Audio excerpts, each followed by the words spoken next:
importante decirle a usted que, bueno, llegaremos este día a una temperatura, decía yo, de 35 grados centígrados aproximadamente en la región Tijuana con San Diego. Es importante subrayarlo porque básicamente en esta región no estamos preparados para elevadas temperaturas.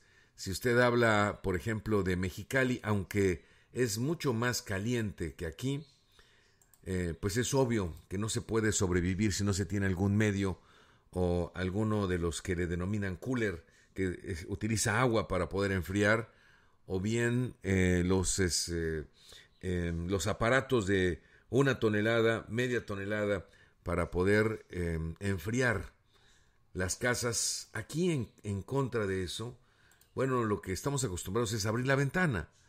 Por tanto, hoy tenga usted en cuenta que esta peculiaridad climatológica, bueno, pues nos hace que sintamos más caliente el clima, más calientes las casas, incluso que algunas otras zonas del país, como lo es precisamente Mexicali. 73 grados Fahrenheit, y vamos a llegar cerca de los 90. Como usted ve, hemos tenido un escalamiento paulatino. Poco a poco se ha ido deslizando el clima hacia lo más caliente durante la semana. Se dice que estaríamos prácticamente durante esta misma semana sufriendo o pasando por estos climas. Tómelo muy en cuenta, por favor, porque efectivamente lo que le comenté desde el principio de la semana, es más, incluso le hablé desde el sábado de este incremento en la temperatura, ha sido válido. A partir de este jueves, mañana, tendremos una temperatura prácticamente igual a la que usted está viviendo en este momento, con 90 grados Fahrenheit, temperatura máxima, hacia los 35 promedio. No, yo digo que podría ser más, por supuesto, hacia la zona de Tecate, hacia la parte este de nuestra ciudad de Tijuana. Menos, por supuesto, pegado a la playa en Rosarito, donde usted abre todavía la ventana y entra la deliciosa brisa marina. Pero tenga muy en cuenta que hoy y mañana pueden ser los días más calurosos de toda la semana. Si usted ya sufrió el calor y dijo, oye, no, pues esto ya está insoportable, pues tenga usted entonces hoy la precaución con su familia y con todos de saber que posiblemente el día de mañana será exactamente igual al día de hoy. Insisto en torno a ello, no haga actividades al aire libre, sobre todo aquellos que ya lo pueden hacer. No se recomienda. Así que, bueno, por favor, téngalo muy, muy en cuenta. Y como siempre, bueno, nosotros le tenemos a usted un resumen de lo más sobresaliente que ha acontecido en las últimas horas, también en la región, en la República Mexicana, en el mundo. Acompáñenos, la información como siempre, aquí la tenemos para usted.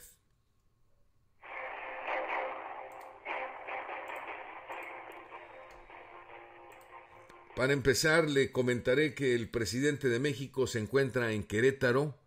Allá el gobernador es Francisco Domínguez. Es un militante del Partido Acción Nacional. Y bueno, Francisco Domínguez, en el uso de la palabra, en un mensaje único, sin preguntas, sin admitir preguntas, rechazó rotundamente el dicho de Emilio Lozoya sobre actos de corrupción. No tengo nada que temer, dijo, nada que me avergüence, por eso doy la cara y defenderé mi nombre, enfatizó el mandatario, porque no se le puede creer a un delincuente. Eso estableció esta mañana allá en Querétaro, hace apenas unos instantes. La concesión de la administración del puerto de Veracruz, dijo el presidente de México, es una muestra de cómo los gobiernos anteriores simularon las privatizaciones de puertos, ferrocarriles, bancos y el petróleo, como la función pública se cede ante el interés y el negocio privado, dijo el presidente Andrés Manuel López Obrador. De regreso a Baja California, por densidad de población, la ciudad de Ensenada es la que tiene más casos activos una incidencia alta, mucha movilidad. Un total de 22 casos activos se reportan en 4 colonias de la ciudad de Tijuana. Además, para incrementar, la fuerza de la pandemia, donde se tiene el registro de cadenas de contagios de la COVID-19, lo dio a conocer el titular de salud en Baja California.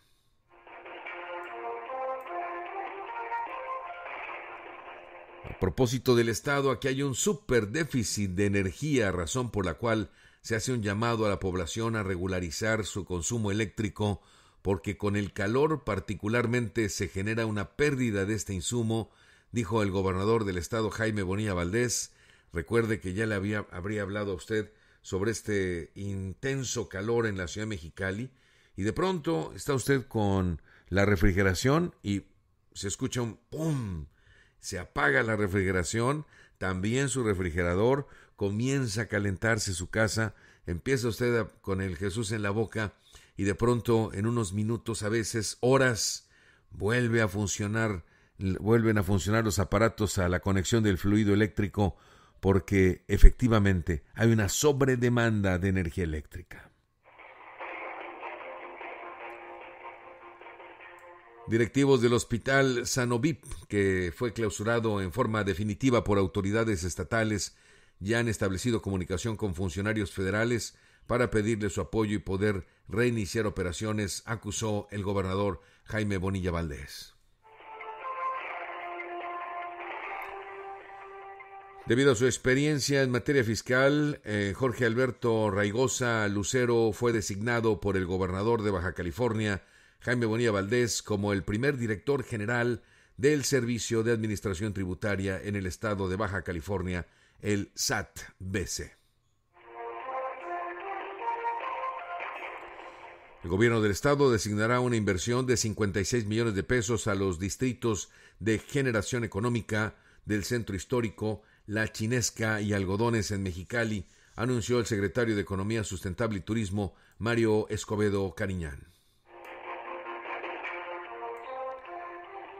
Poco más de 101 millones de pesos en deuda de agua y drenaje fueron dictaminados y notificados en la última semana a empresas ubicadas en Tijuana, Mexicali, Ensenada y Tecate, informó Manuel García, director de Fisamex, para un total de deuda acumulada por estos conceptos hasta el momento de 3,060 millones de pesos en 1,301 establecimientos auditados.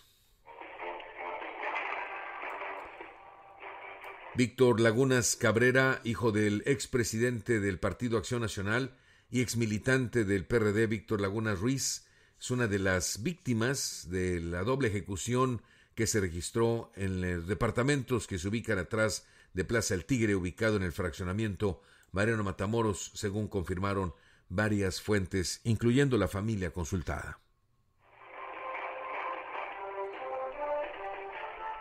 Por tanto, con información de la propia familia, se busca de manera urgente a la persona responsable, que era rentero precisamente de unas propiedades del Tigre y del Tigre Lagunas, y básicamente se afirma que es una persona peligrosa, armada, que generaba desmanes en este punto, y que precisamente por ello el hijo de Lagunas llegó a solicitarle dejara el sitio rentado, y en respuesta recibió balazos. Las obras de desasolve de la canalización del río Tijuana y Arroyo a la Mar están a una semana de concluirse, antes del tiempo acordado de los 60 días. Esto lo informó el secretario para el Manejo, Saneamiento y Protección del Agua, Salomón Faz, quien a su vez adelantó que el próximo domingo 23 de agosto estará presente en el banderazo de arranque de la limpieza del Río Nuevo, allá en Mexicali.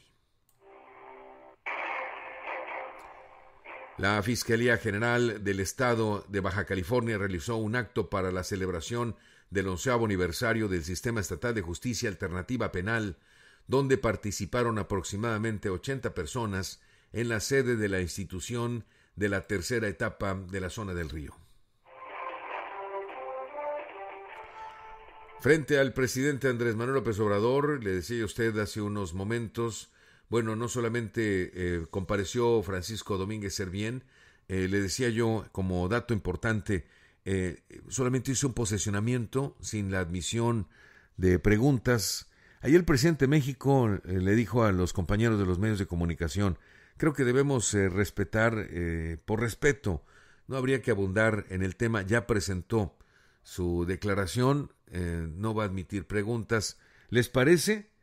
Todos los compañeros dijeron, no, sí queremos preguntarle. Sin embargo, Francisco Domínguez se sostuvo en que iba a ser su único posicionamiento, pero esto habla de la pluralidad del diálogo que existe hoy abiertamente en las conferencias de la mañana. Y finalmente la Organización Mundial de la Salud reiteró ayer, el mundo está todavía, desafortunadamente, me cuesta trabajo decirle a usted esto, pero es la verdad, está muy lejos, el mundo está muy lejos de llegar a estabilización de la pandemia. Son ya 22.179.934 personas infectadas. 22 millones, ayer le hablaba a usted de 21 millones y pico. Son 781.932 personas muertas y la cifra sigue en incremento. Estados Unidos es el primer lugar con 5.448.000 personas que han perdido la vida, que se han contagiado, 5.486.000. En contraste, 171.000 han perdido la vida en Estados Unidos, el primer lugar, tanto en contagios como en muertes. En contagios, el segundo lugar es Brasil, en tercero la India, el cuarto Rusia, quinto es Sudáfrica, el sexto es Perú y México sigue estacionado en el séptimo lugar con 531.000 contagios. En términos de las defunciones, Brasil es el segundo lugar y México el tercero con 57.774 mexicanos muertos a consecuencia del COVID-19.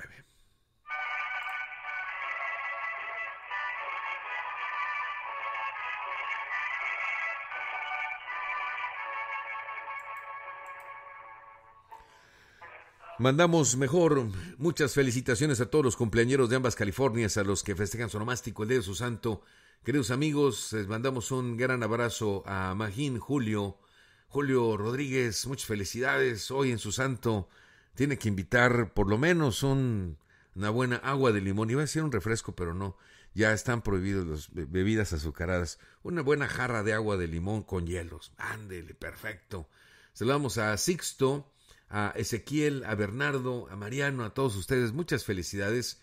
Por cierto, Mariano, del origen latino, tiene el formato gentilicio de Marius y su significado es hijo de Mario o de la familia de los Marios, igual que Aureliano, Aurelio, Juliano de Julio, Victoriano de Víctor, Cristiano de Cristo. Es un nombre que ya existió en la Roma precristiana y también en Grecia.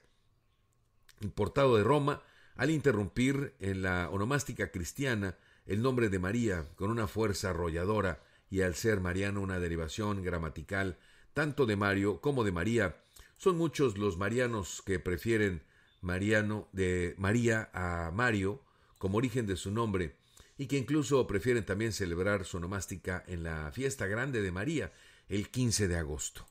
Muchísimas felicidades a todos ustedes, queridos amigos y amigas.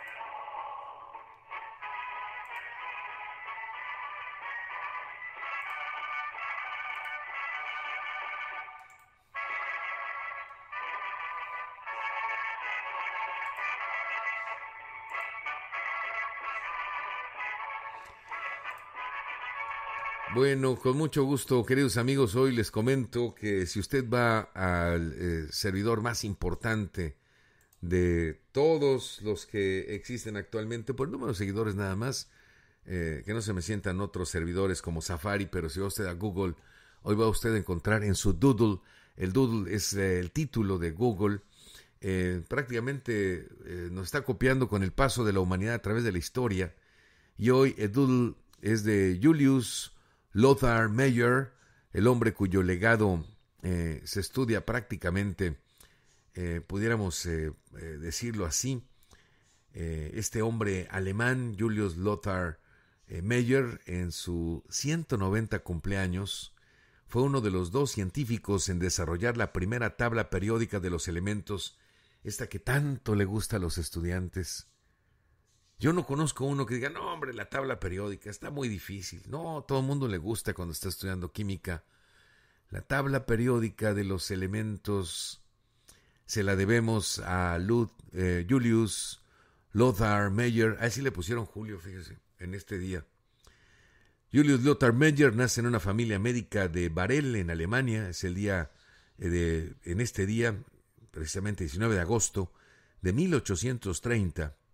Sus padres fueron el doctor Friedrich August Mayer y Anna Biermann. Cursó los estudios en la Universidad de Zúrich. Y bueno, pues también inicialmente dedicado al estudio de la medicina, pronto cambió su enfoque a la química fisiológica. Obtuvo su doctorado en 1858 y comenzó su carrera como profesor de ciencias al año siguiente. Fue docente de ciencias naturales en Esbjerg. Imagínese tenerlo de maestro. Desde 1876 se habría desempeñado como profesor de química en la Universidad de Tübingen. En 1864 Mayer publicó un libro de texto fundamental llamado Die Moderne Theory of Chemistry, Teoría Química Moderna.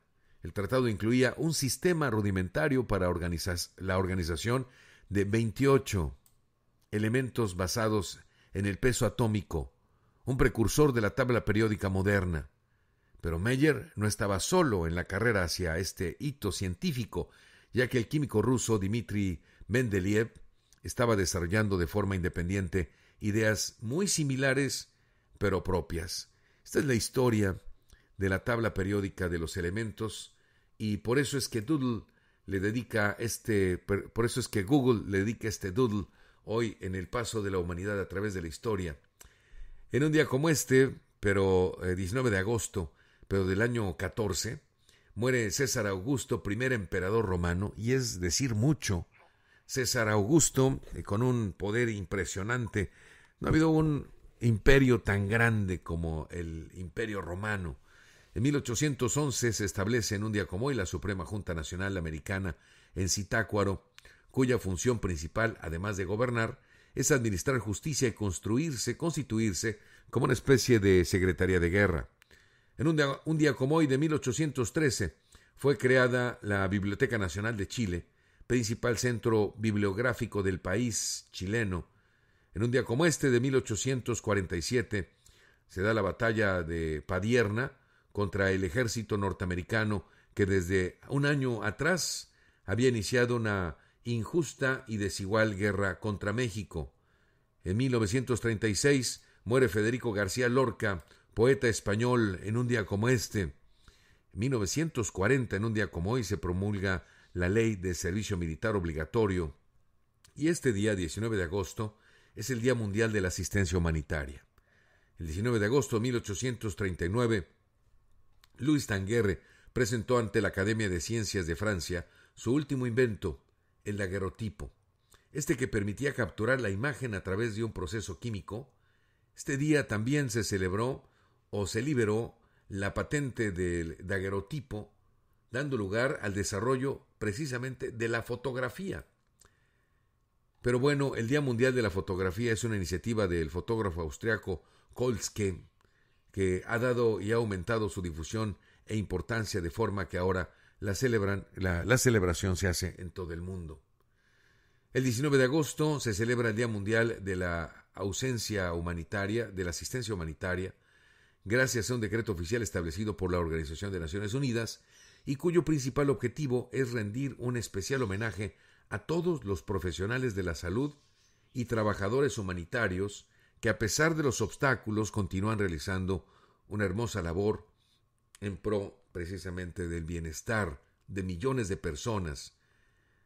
Lo dejamos así y bueno, siendo las 7 de la mañana con 25 minutos, voy a hacer una pausa y regreso con todos los detalles de la información Está usted en Mesa Informativa. Su servidor Odilon García le invita.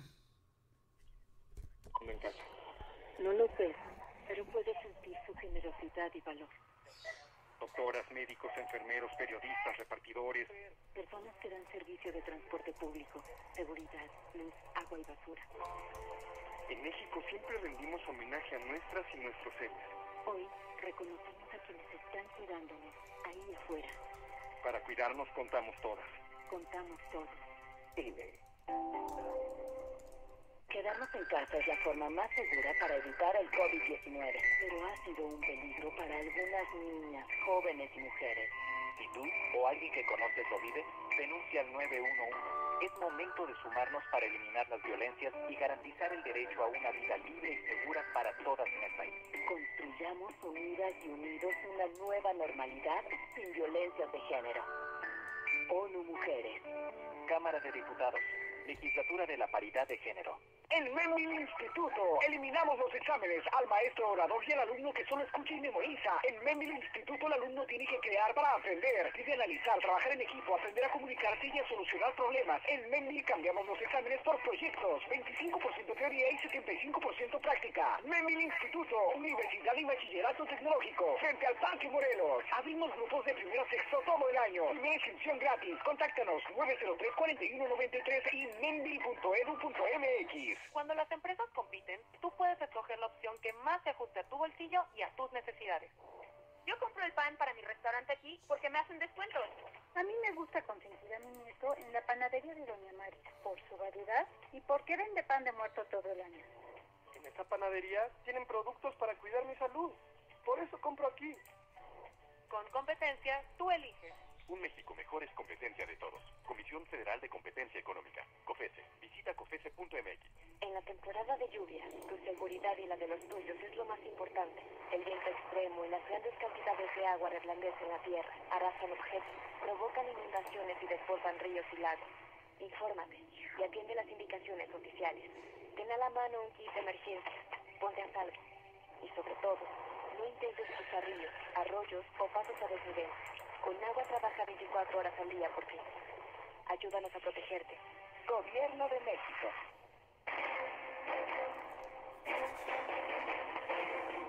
Bueno, son las 7 de la mañana con 27 minutos. Ayer levantó polvo el presidente de México cuando presentó ese video donde aparece uno de los hombres de confianza, el secretario particular del gobernador de Querétaro, Francisco Domínguez, recibiendo o contando o verificando la presencia de recursos, dinero en billetes de 200 pesos, de 500 pesos, fajos de billetes. Digo, habría que establecer cuál es la dinámica. Un perito podría saber si estaba entregando, recibiendo o haciendo alguna transacción. En fin, el video no es una probatoria certera en un juicio. Eso lo debo decir abiertamente. El caso es de que esto dio como resultante que el gobernador Francisco Domínguez diera de baja a su colaborador. Y bueno, hoy que se hace la conferencia mañanera precisamente en Querétaro, el presidente de México le dio la palabra a Francisco Domínguez, gobernador del Partido Acción Nacional, allá precisamente para que se defendiera. Y esto dijo, a continuación pongo a usted nuevamente su respuesta, dicha hace unos instantes esta mañana. Los gobernantes tenemos la obligación de enfrentar los hechos, más cuando se trata de calumnias, de infamias, de ataques centrados en cuestiones políticas. El señor Emilio Lozoya ha pretendido involucrarme con una bajeza inaudita en actos de corrupción. Ha aportado solo sus dichos que valen lo que su prestigio. Nada. De manera perversa se filtró un video en donde aparece una persona en la que deposité mi confianza y que me acompañó por años. Lo removí de su cargo y di parte a las instancias correspondientes para que él, a su vez, apele a su derecho que le convenga. Por mi parte, no tengo nada que temer, nada de qué avergonzarme y nada que ocultar. Los dichos del señor Lozoya son una infamia por varias razones. Primero, nadie puede comprar lo que ya tiene. Desde que fui diputado federal,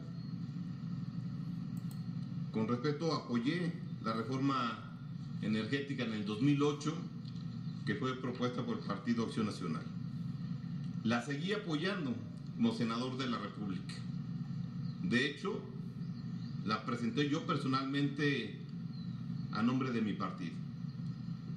Siempre he tenido convicción de que la reforma era benéfica para el país. Por tanto, como legislador, mi trabajo fue dar al país el mejor marco legal, no su implementación y menos un legislador su operación.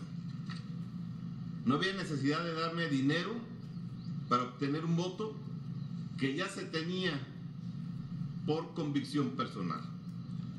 Además, lo reitero, lo he dicho siempre en mi vida política, su servidor no vive de la política.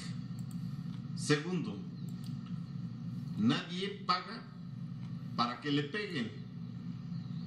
Si fuera cierta la calumnia, no habría presentado en ese momento 807 reservas y modificaciones a la reforma de aquel gobierno. No hubiera quitado su servidor el control del Consejo de Administración de Pemex, ni quitado 5 asientos que tenía en ese momento el sindicato petrolero. Le recuerdo que el Consejo de Administración de Pemex aprueba contratos, obras, proveedores. Sacar al sindicato no solo incomodó a aquel gobierno, sino que detonó amenazas contra mi vida. Si fuera cierta la calumnia, no habría propuesto la creación de un fondo petrolero con recursos etiquetados para asegurar la transparencia y evitar el saqueo que después se dio. Tercero, no se puede creer en las palabras de un delincuente confeso. Yo doy la cara aquí y ante la autoridad. No busco la protección a cambio de inventar falsedades. Cuarto, hay una intención política, no es cuestión legal. Atacan a un gobernador de oposición bien calificado. Mienten porque Querétaro no tiene una sola observación de la Auditoría Superior de la Federación ni de la Secretaría de la Función Pública Federal, ni una. Y es el manejo del dinero público de todos los queretanos. Tenemos los queretanos, el gobierno, en su responsabilidad, prácticamente deuda cero. Hay empleo, buenos salarios. Somos ejemplo de crecimiento, calidad, de grandeza. Somos gente de trabajo, de esfuerzo y de palabra. Por eso nos atacan. Y además, en menos de 10 meses habrá elección. Doy la cara y defenderé mi nombre. Seguiré trabajando sin pausas, sin distracciones, enfocados en los resultados, a lo que demandan las queretanas y los queretanos. Este será el único posicionamiento público que daré a este respecto. Bueno, ya lo escuchó usted, entonces es un posicionamiento de rechazo completamente a lo establecido, a lo dicho por Lozoya. Desde luego, pues no entró a la defensa del funcionario público que ha estado más cercano a él, pero sí dejó en claro que no tiene nada que temer, nada que avergonzarse, nada que ocultar. Los dichos de Lozoya, dijo, son una infamia. Detalle que cuando el diputado federal apoyó la reforma energética y la apoyó siendo senador, ya se consideró que era un buen marco legal para el país, aunado que no había necesidad de comprar su voto. Después de esto, pues el presidente de México tomó la palabra y fue precisamente cuando los compañeros de medios de comunicación lanzaron la primera pregunta, sobre todo insistiendo en que si desde el gobierno federal se articulaba una campaña en su contra. Esa fue la pregunta, a lo que el presidente dijo, bueno, pues vamos a respetar que el gobernador ya dio su posicionamiento, ¿les parece? Y todos dijeron, pues no, después de haber explicado, y ahí se dio una situación un poco controvertida, porque después de la pregunta del compañero de medios de comunicación, el gobernador se sostuvo, no, es el único posicionamiento y punto. Estás en condiciones de hablar. Mira, aquí está este momento, en lo cual me habla de la pluralidad. ¿Cuánto se hacía antes esto? Nunca, jamás, en la historia. Propongo a Verdón, ¿no? Sí. El gobernador. A ver, yo les propongo a Verdón, ¿no? Sí. El gobernador ya fijó su postura, lo hizo con mucha claridad. Muy bien. Como él lo ha manifestado, dando la cara.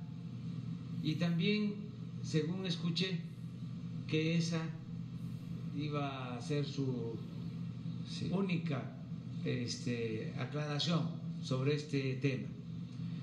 ¿Por qué no tratamos de dejar para otro momento este asunto? Incluso hasta por respeto, por urbanidad política,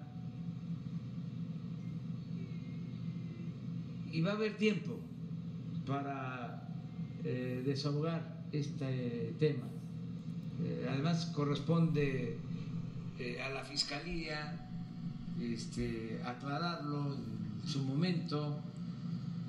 Ya se ha hablado, se va a seguir hablando sobre el tema, pero que en esta ocasión hay tantos otros asuntos, grandes y graves problemas nacionales, que podríamos, si ustedes así lo consideran,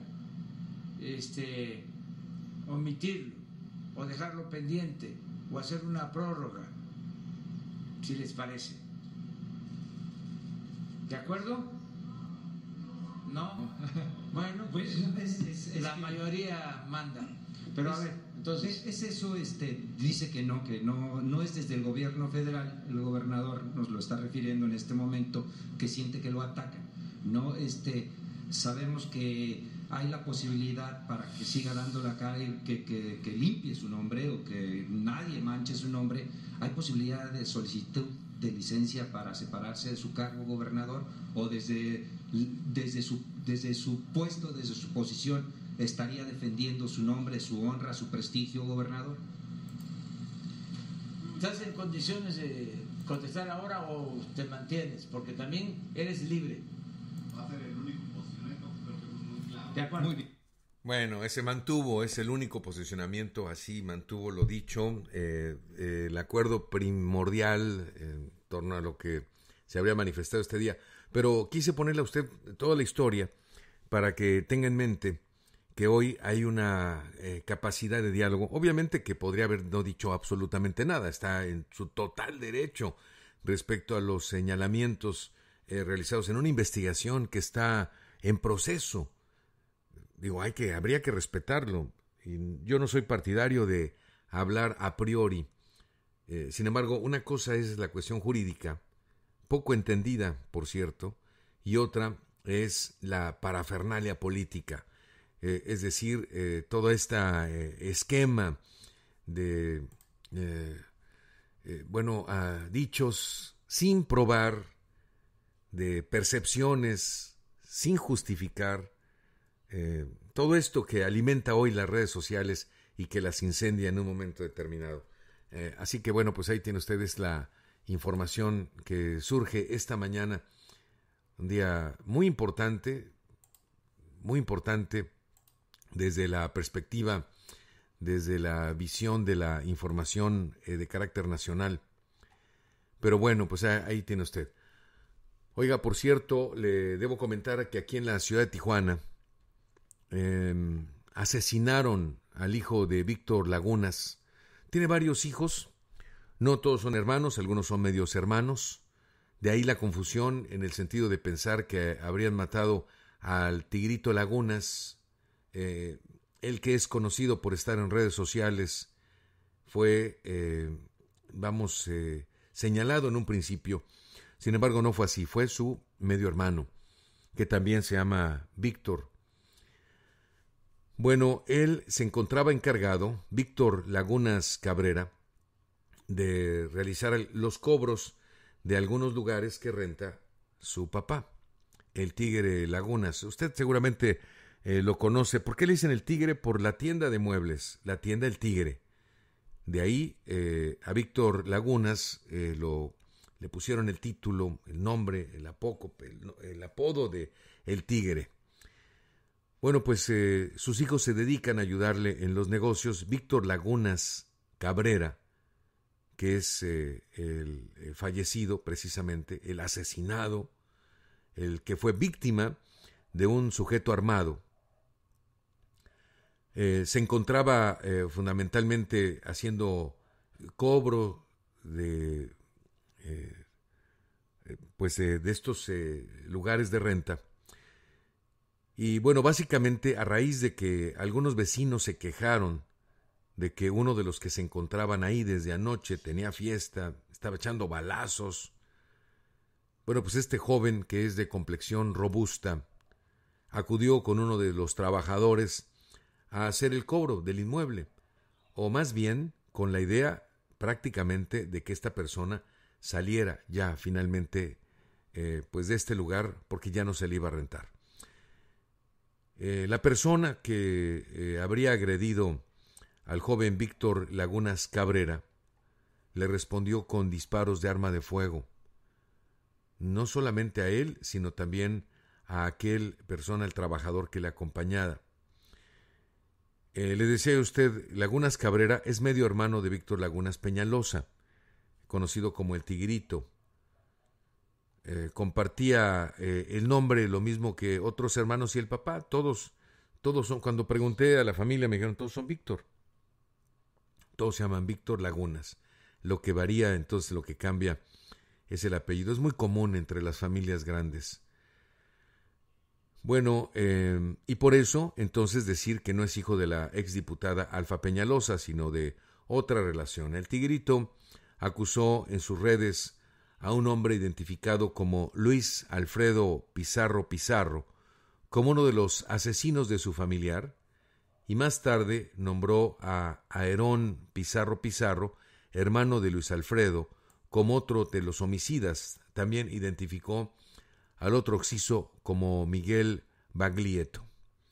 Es la información que tenemos hasta el momento, y solicitó, por cierto, en redes sociales, después de colocar la imagen, la fotografía del presunto homicida, se busca por doble homicidio a Aarón Pizarro Pizarro, coloca precisamente esta imagen que habría sido colocada en redes sociales. Yo me enteré del crimen a través de una comunicación del propio PRD. El presidente del Comité Directivo Estatal del Partido de la Revolución Democrática, Omar Sarabia, lamentó el homicidio de Víctor Lagunas, hijo de Víctor Lagunas Ruiz, ex militante de este partido político. Exigió a las autoridades correspondientes investigar y detener al presunto responsable, y manifestó que los periodistas lamentan también el deceso del hijo de Víctor Lagunas, quien fue candidato de ese partido a diputado local.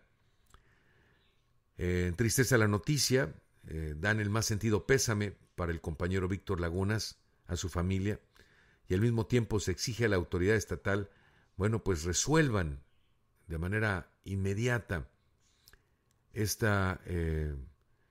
homicidio, este doble homicidio que ocurre y que es totalmente desafortunado. Víctor Lagunas Peñalosa, el tiguerito, que se encuentra, le digo a usted, en redes sociales, a través de un portal que se llama Tijuana Comunica, dijo: se busca a Luis Alfredo Pizarro por estar involucrado en una doble ejecución en los departamentos ubicados atrás de la Plaza del Tigre. Los hechos se habrían registrado ayer, precisamente, donde esta persona se da la fuga en una camioneta Ford Ranger de color blanco, de 2 puertas, con placas nacionales AN63191. La camioneta tipo pickup tiene una canasta de herrería en la parte superior. Ayuda a Tijuana Compartan, pide con signos de admiración: demos con estos delincuentes, no permitamos más homicidios impunes. Y lo firma el hashtag TJ Comunica, que es el portal precisamente de Víctor Lagunas Peñalosa, el Tigrito Lagunas. Un suceso verdaderamente lamentable, diríamoslo así, de manera muy abierta.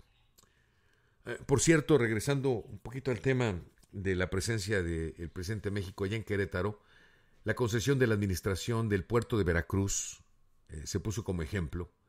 Es una muestra de cómo los gobiernos anteriores simularon las privatizaciones de puertos, ferrocarriles, bancos, el petróleo.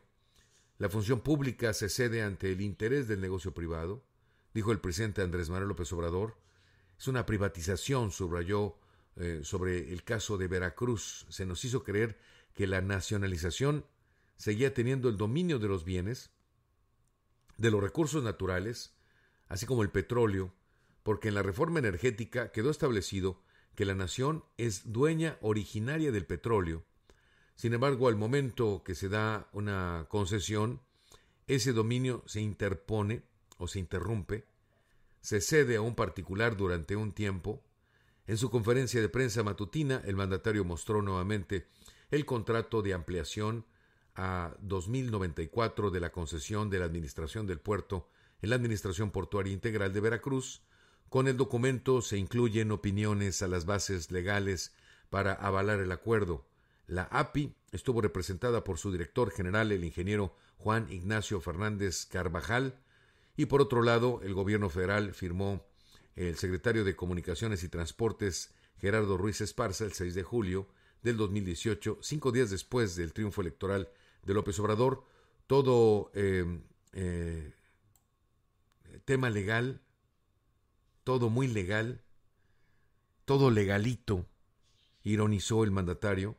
La Secretaría de Comunicaciones y Transportes otorgó la prórroga, por lo que la vigencia hasta el 1 de febrero de 2094. Vamos a vivir todos para contarlo, abundó, e insistió que revisará el efecto del convenio, porque se puede señalar que la API de Veracruz pertenece al sector público, pero la administración corresponde completamente a los particulares.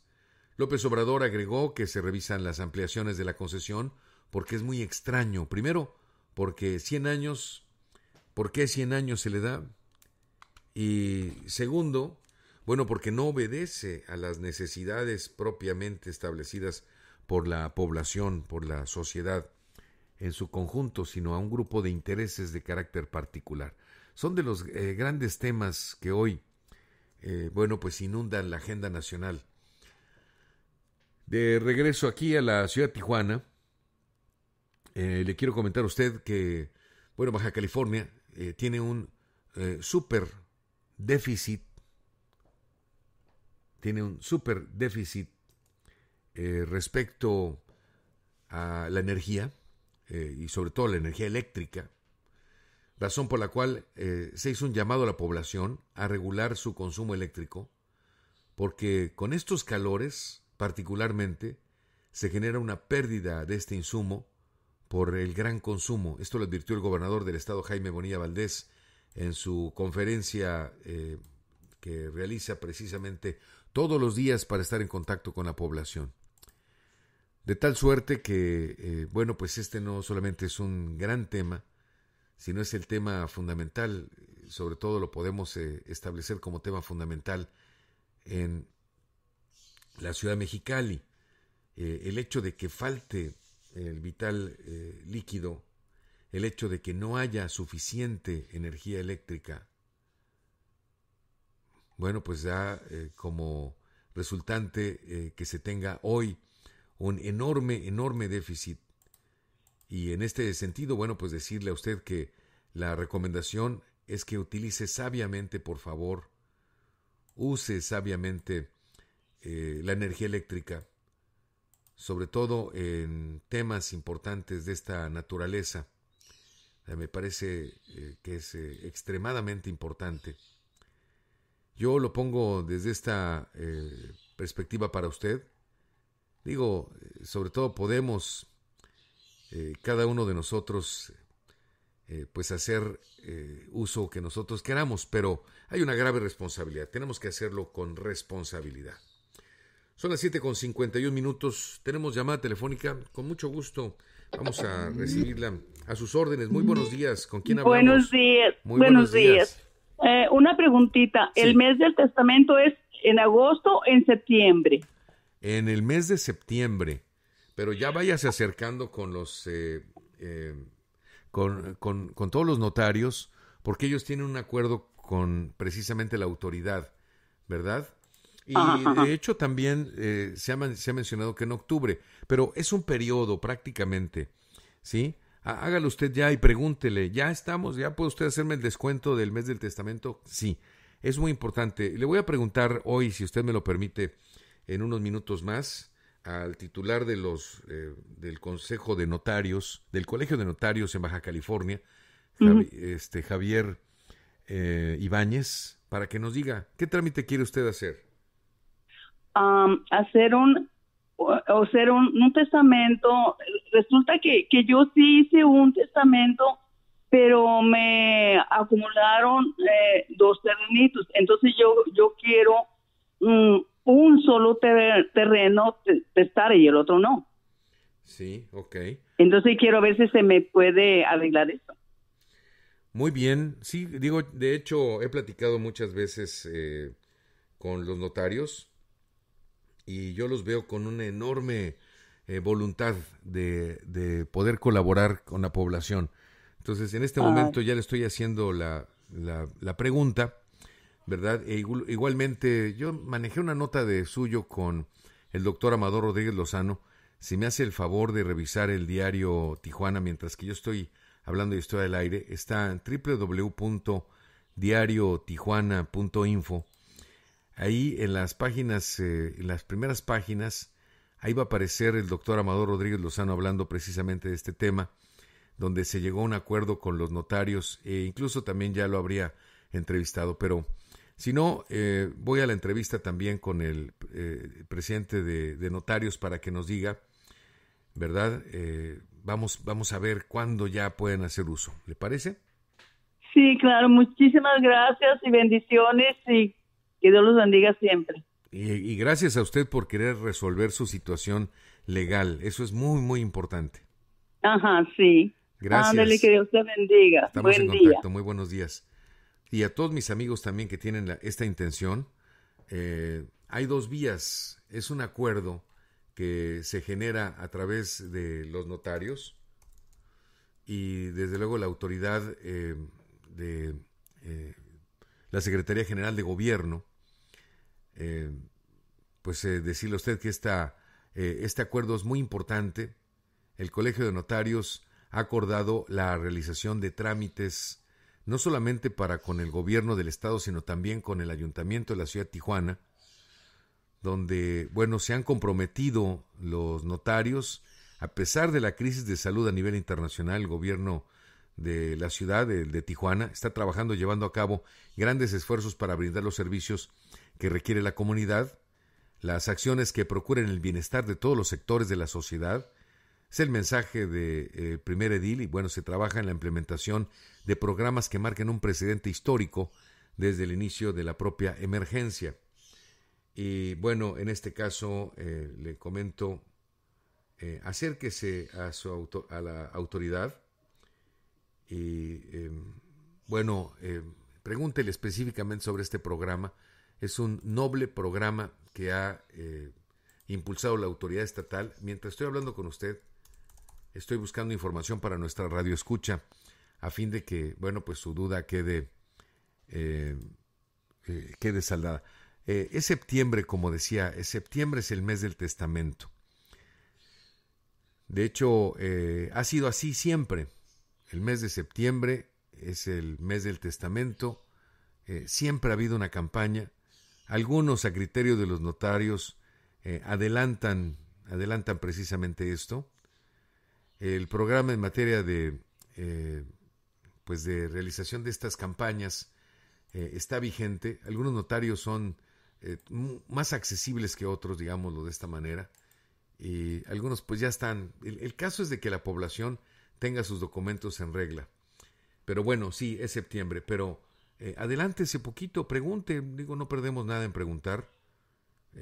Ya lo estoy haciendo. Voy a esperar a que me conteste Javier Ibáñez Beramendi, quien es el presidente del Colegio de Notarios de Baja California.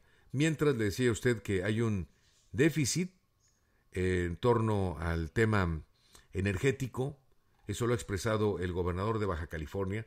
No, imagínese usted, estando en Mexicali, con este calorcito que tenemos en este momento, que no es nada, por supuesto, no es nada a comparación de lo que se vive en esta zona urbana, la capital de Baja California.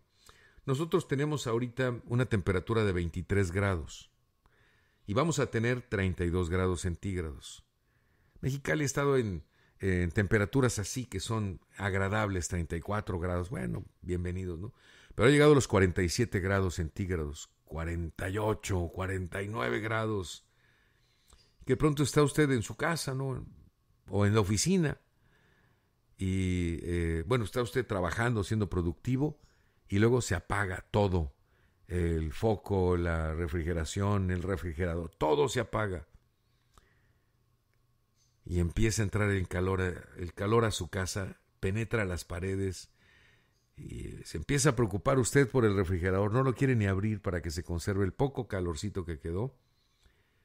Y finalmente se da cuenta que empiezan a pasar los minutos, a veces son horas, cuando se reanuda el servicio. No, eso es peor que el cucuy, digámoslo así, de esta manera como lo conocen aquí en la frontera. Es, la verdad, lo que más da miedo. ¿Y ahora qué hacemos? Encerrados, y afuera está peor todavía, con un solazo. El jefe del Ejecutivo Estatal, el gobernador Jaime Bonilla Valdés, dijo que el vecino estado de California se han reportado más de 2 millones de casas que se quedan sin el suministro de energía a consecuencia de las altas temperaturas y el alto consumo. Toma en cuenta que nosotros tomamos la energía eléctrica, la compramos en los Estados Unidos, la Comisión Federal de Electricidad la revende a la población y es el único medio, no estamos conectados a la red nacional. ¿Por qué? Bueno, porque históricamente ha sido así. Hemos dependido de la energía eléctrica que se genera en California. El gobernador Jaime Bonilla expresó que la recomendación, particularmente en Mexicali, es disminuir el consumo de las acciones muy básicas como el apagado de las luces, limitar la medida de lo posible el uso del aire acondicionado, sobre todo, considerando que en algunas casas no solamente hay un aparato, sino hay varios aparatos de los denominados mini splits. En un solo cuarto, ahí. Me parece que todos se pueden reunir, todos pueden convivir, resolver la vida, vamos, de esta manera. Qué difícil, la verdad. Qué fenómeno en el mundo nos encontramos. Ha habido calores peores que en el desierto del Sahara, aquí en esta zona de la frontera. Bueno, ayer estuvo Fisamex, precisamente Manuel García, en el reporte sobre las empresas detectadas por adeudos de agua, aquellas que no han pagado. El Hospital Sanovit, fue también motivo de la visita precisamente en Rosarito además de contar con irregularidades en su consumo de agua, también fue clausurado por diversas irregularidades en su entre las cuales destaca el derrame de aguas negras, en su falta de tratamiento de las aguas negras, así, tal cual, al mar, y la operación sin permiso de un banco de sangre.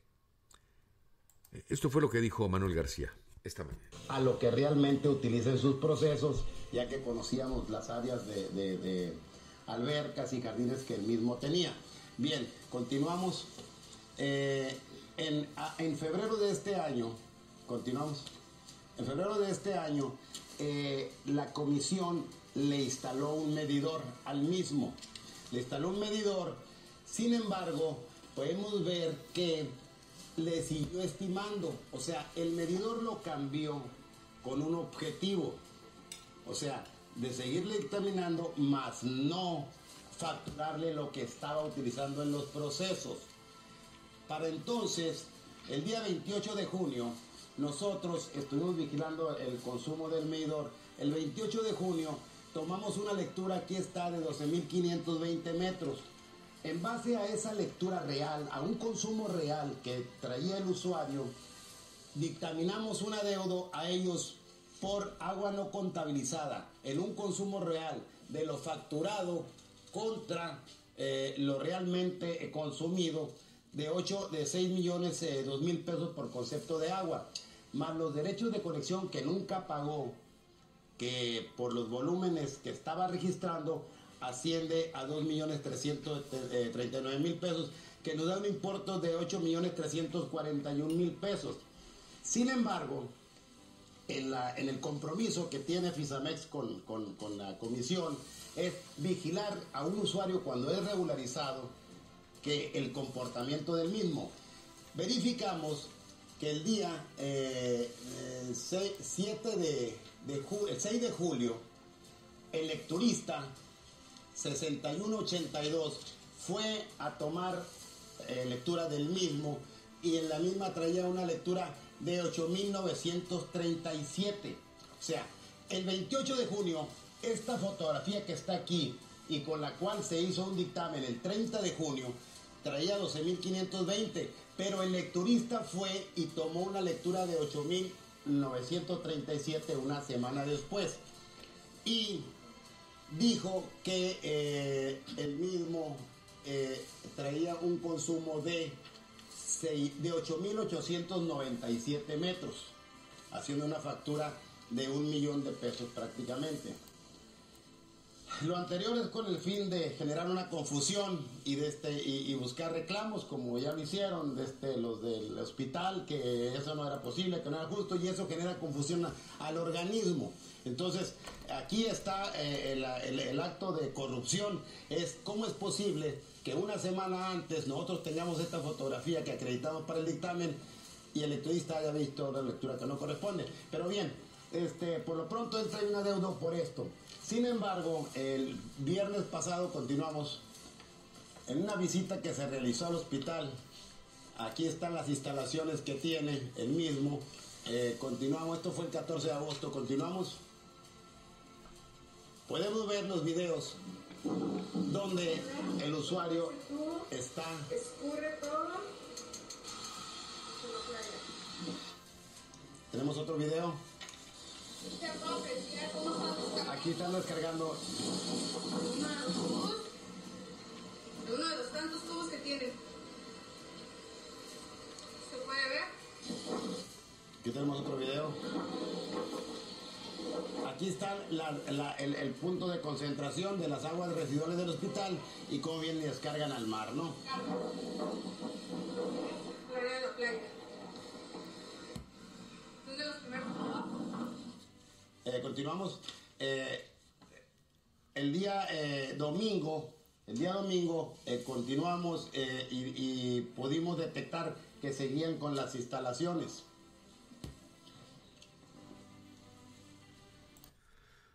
Bueno, pues ahí tiene usted. Es una historia prácticamente sin fin. Un número de irregularidades y de violaciones al medio ambiente, sobre todo.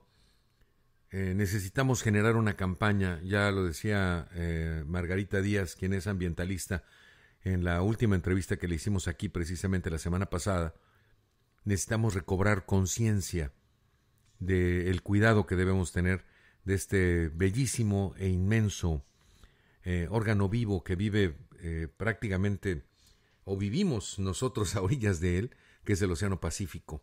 Por muchos años ofenderlo con basura, con contaminación, no está bien. Y vamos, estos son algunos de los detectados, pero lo que se sabe es que la zona costa tiene un número impresionante de descargas para contaminar finalmente nuestro mar. Y de ahí, pues, toda la fauna marina, la flora incluso, igualmente, para que luego los grandes pesqueros vayan y colecten estos peces contaminados por nosotros mismos y terminemos comiéndolos en la casa. Hay que poner un alto a esto, no le entiendo. Digo, pues podría entenderlo en un barco, allá en alta mar, en aguas profundas. ¿Qué haces con los desechos? Pues los tiras al mar, pues allá es inmenso y tiene tiene ciclos donde se va reciclando pues las bacterias y demás. Pero permanentemente en instalaciones en tierra, es impresionante, es increíble. No más descargas al mar. Creo que esa puede ser una campaña permanente de nosotros, aunque el gobierno de Baja California la tiene ya prevista. Pero creo que es muy importante que usted y yo lo hagamos nuestro. No más descargas de aguas negras al mar. Hay que enseñarlo a nuestros hijos. No vivimos como ciudadanos costeros, no nos sentimos costeros, no creemos, en esta presencia del Océano Pacífico que es benéfica, desperdiciamos su belleza, desperdiciamos su presencia, no estamos integrados, es más que la verdad. Debido a su experiencia en materia fiscal, el licenciado Jorge Alberto Raigosa fue designado por el gobernador de Baja California, Jaime Bonilla Valdés, como el primer director general del Servicio de Administración Tributaria del Estado. El nombramiento se realizó durante la primera sesión extraordinaria de la Junta de Gobierno del SAT, en la que el mandatario estatal le tomó protesta a Jorge Alberto Raigosa Lucero. El ahora director general del SAT se desempeñaba como subsecretario del Sistema de Administración Tributaria de la Secretaría de Hacienda. Es abogado con amplia experiencia en materia fiscal, cuenta con un reconocimiento por la Administración General de Recaudación del Servicio de Administración Tributaria, el SAT, y cabe señalar que el Servicio de Administración Tributaria del Estado será el encargado de aplicar la política fiscal necesaria para obtener mayor recaudación de los contribuyentes en todo el Estado, aplicando las normas fiscales correspondientes con transparencia y autonomía de gestión. En la reunión estuvieron presentes el secretario de Hacienda, Rodolfo Castro, y los subsecretarios de dicha dependencia, quienes junto con el gobernador conforman la Junta de Gobierno del Sistema de Administración Tributaria de Baja California. El gobierno del estado destinará una inversión de 56 millones de pesos con los distritos de regeneración económica en el centro histórico, La Chinesca, Algodones, allá en Mexicali. Esto lo anunció el secretario de Economía Sustentable y Turismo, Mario Escobedo Cariñán, funcionario acompañado de la alcaldesa de la ciudad Marina del Pilar, Ávila Olmeda, y la secretaria de Infraestructura, Desarrollo Urbano y Reordenamiento Territorial, Karen Postlewhite, encabezaron este inicio de las obras de mejoramiento en la capital del estado. La visión de los distritos de regeneración económica nace como una estrategia del gobierno del estado para responder a diversas problemáticas que no habían sido atendidas con la importancia que merecen, dijo Escobedo. Detalló que la falta de interés de los gobiernos anteriores por conocer las necesidades de la ciudadanía provocaron una desconexión que se reflejó en la falta de infraestructura, de servicios básicos y de inseguridad, entre algunos otros. Comentó que por instrucciones del gobernador Jaime Bonilla Valdés se han creado programas donde la ciudadanía tiene una participación relevante a los temas de interés público para procurar el bienestar de su comunidad. Por lo anterior, expuso los sistemas, precisamente, son una articulación del gobierno e iniciativa de la ciudadanía y tienen como principal objetivo el mejoramiento de la infraestructura, imagen urbana y calidad de vida. Bueno, comentarle a usted que en este preciso momento voy a hacer énfasis sobre todo en el tema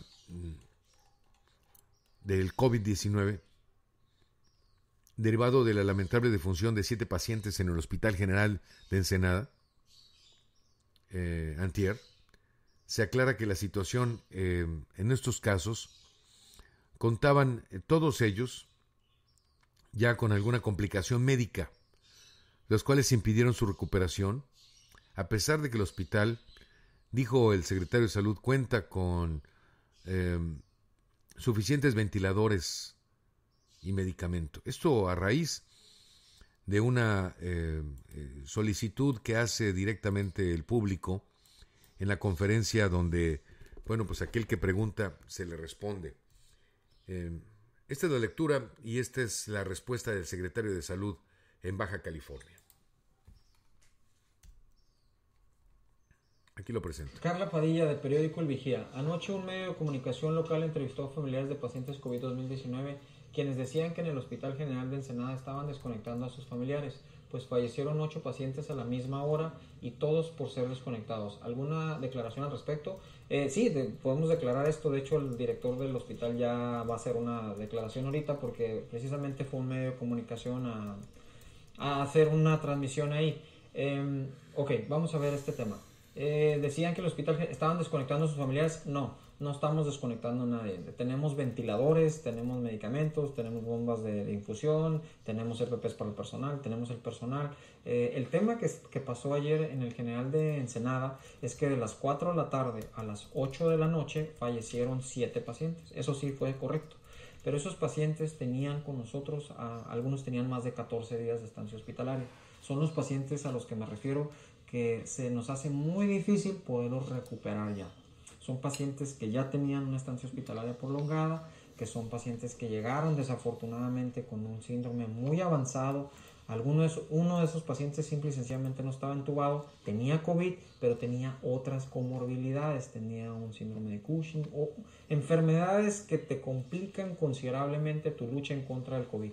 Y hemos sido muy claros nosotros, los pacientes que llegan a entubarse, con mucha dificultad los podemos recuperar y no es porque no tengamos ventiladores. Ensenada es uno de los hospitales que más ventiladores tiene en el estado. ¿Por qué?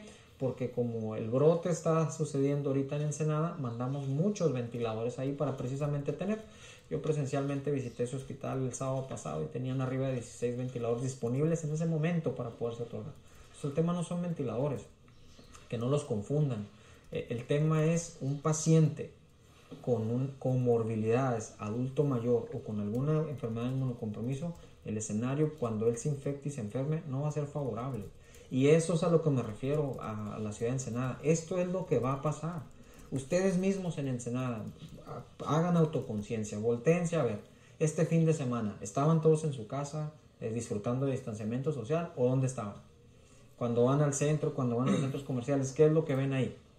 ¿Qué es lo que creen que va a pasar? Lo mismo que pasó en Tijuana y Mexicali, nada más que a una escala, en la misma escala, porque hay esa dispersión, pero en Ensenada no están acostumbrados a ver eso. Esto es lo que pasa cuando tenemos muchos casos con COVID. Y precisamente por eso hoy tenemos 17 entubados en Ensenada, porque ayer tuvimos un número importante de muertos. Y no porque nos faltó medicamentos. Y de hecho yo había comentado aquí, le comenté al señor gobernador, hay pacientes en Ensenada, un cierto número en Mexicali y un cierto número en Tijuana que no van a sobrevivir esta semana. ¿Por qué? Porque ya nosotros cuando vemos, no nomás vemos el parámetro del ventilador que está hasta tope, ya no podemos darle más porque reventamos el pulmón, sino que también los medicamentos con los que los mantenemos vivos están hasta el tope. Ya no podemos darle más norepinefrina o dobutamina porque lo vamos a explotar el corazón. Eso ya no se puede más. Y ahí es donde los desenlaces desafortunadamente llegan. Un paciente con una estancia prolongada, entubado, no es bueno su pronóstico. No nomás aquí, en ninguna parte del mundo. Entonces eso fue lo que pasó. Bueno, pues ahí tiene usted, ese es el tema. Muchos pacientes agravarán su situación, de acuerdo con lo que dice el secretario de Salud a raíz de sus comorbilidades, es decir, otros padecimientos, y desafortunadamente irán perdiendo la vida. Ya cuando como médicos se van acostumbrando a ello, bueno, como sociedad tenemos que responder activamente a esta situación, no solamente cuidándonos, sino es el momento en el cual debemos comenzar, todos, me incluyo por supuesto, con una rutina de ejercicio, elevar nuestro sistema inmunológico. Vamos a enfrentarnos contra un patógeno que pues es oportunista, busca los organismos que son más débiles. Y la única manera que podemos nosotros combatirlo, pues es precisamente a través de esta condición en la cual podemos nosotros, imponer nuestra salud, pero sobre todo nuestra posibilidad de salir adelante a través de nuestros anticuerpos, los que nosotros podemos crearlo, no aquellos que nos puedan inyectar o aquellos que podamos conseguir a través de otros medios, medicinas milagrosas o vamos a tomar alguna sustancia. No, estamos hablando especialmente de elevar nuestra capacidad, nuestro sistema inmunológico. ¿Cómo se puede hacer esto? Bueno, pues elevando nuestra cantidad de vitaminas que el organismo mismo puede absorber a través de las frutas, de las verduras, a través del ejercicio. Creo que todos lo sabemos, el punto es hacerlo. Todos, yo creo que en este punto somos especialistas ya en cómo comer bien y qué es lo que no se debe de comer. Hace un momento le comentaba sobre las bebidas carbonatadas, conocidas como refrescos, de todos los sabores. Son artificiales, no son sabores de las frutas. Los sabores los tomaron de las frutas y los reprodujeron a través de químicos. Son artificiales. Ya me decían, ¿cuál es la diferencia entre soda? ¿Tú no le dices refresco a la soda? Pues no, porque la soda, todo el mundo lo sabemos, es agua mineral, o bien esta que se utiliza, que se le denomina también agua quina. Esa es la soda. Cuando se pide alguna bebida con soda, pues espere usted, si va en el mundo, a que le traigan un agua mineral o un agua quinada. Pero si pide usted, en este caso, una soda y espera que le traigan un refresco de sabores, no se lo van a traer. Digo, la verdad es que aquí en esta zona fronteriza como que se ha mezclado mucho pues el lenguaje, ¿verdad? Como eso de que se quiere instituir la palabra de ocupo. No, y hay compañeros de medios de comunicación que ponen así, ocupar. Cuando no, pues se ocupa una habitación cuando uno llega y ahí se instala. Se ocupa un país cuando un ejército entra, el ejército de ocupación, ok, está bien. Pero no es necesitar. Sí, necesitas tales requisitos para poderte inscribir. Está perfecto. Eso es. Pero claro, pues hay figuras en la televisión, en el radio, que están equivocados y que malinforman y maldifunden el lenguaje. Tenga mucha precaución en torno a esto. No está bien dicho y luego no nos vamos a poder entender. Sí, si alguien me dice, ocupo un vaso, digo, ¿cómo le haces? ¿Eres de goma? ¿Cómo te metes ahí? No, que quiero un vaso. Ah, que necesitas un vaso. Ah, aquí está, perdón, disculpa, ¿no? Pero ya perdimos tiempo. 22 casos activos se reportan en 4 colonias de la ciudad de Tijuana. Se tiene el riesgo de cadenas de contagios de COVID-19. Lo da a conocer este martes el secretario de Salud, Alonso Pérez Rico, durante el informe que detalla en la zona Río, demarcación importante que tiene 6 casos activos. La colonia Cumbres, se registran otros 6, la zona centro con 5, Pedregal de Santa Julia también otros 5. Pérez Rico detalla que hay 454 casos activos en la entidad, 454 en todo Baja California, de acuerdo con sus estadísticas. otras serán las estadísticas reales de algunas familias que no reportan, que se quedan en su casa, que ahí, se aíslan y pretenden salir adelante en torno a esta infección. El Galeno anunció que el semáforo COVID-19 continúa en color rojo. Se está limitando las actividades no esenciales y por ello la población no debe bajar la guardia y reiterar las medidas para evitar el contagio. Ayer haciendo un recorrido por la ciudad me di cuenta que, pues aunque esté en semáforo rojo, la necesidad de la población ya lo convirtió en amarillo. De verdad. Es importante tenerlo en cuenta. Necesitamos tener un pulso correcto de lo que está ocurriendo.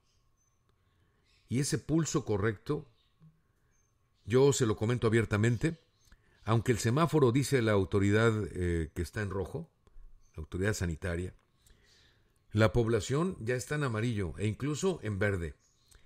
Y prácticamente haciendo sus actividades no por gusto, sino por la gran necesidad que existe de salir a trabajar, de realizar los trabajos de carácter personal y porque los empleadores, los dueños, ya no aguantaron más. Así que, pues me parece que debemos ajustar esta realidad que vivimos actualmente. Vaya usted a los supermercados, ¿qué semáforo tienen? No me diga que es rojo, por supuesto que no. Vaya usted, por ejemplo, a los sobre ruedas, dése una vuelta por la zona centro, vaya a la zona este, se va a dar cuenta que la población autodeclaró semáforo por lo menos amarillo. Así que mantenernos en rojo, obviamente habrá personas muy obedientes, pero cuando le da hambre, cuando no tiene recursos, cuando tiene que hacer, cuando tiene que salir urgentemente, semáforo o no, lo va a hacer. Claro, me parece que debe haber mejor una campaña de concientización, de protocolos. Muchas empresas lo han estado implantando ya. Y básicamente el protocolo, por ejemplo, de algunos restaurantes bar que existen en la ciudad, en todas partes, ya están abiertos prácticamente en todas partes. En los grandes centros comerciales están abiertos. Ahí en galerías están abiertos los restaurantes bar. Y que solamente son bares en algunos casos. ¿Cuál es su protocolo? Bueno, entra usted, hay un tapetito, ahí pisa, entra con cubrebocas, le toma la temperatura, se sienta en la mesa y se quita el cubrebocas y ya, se acabó. Es todo.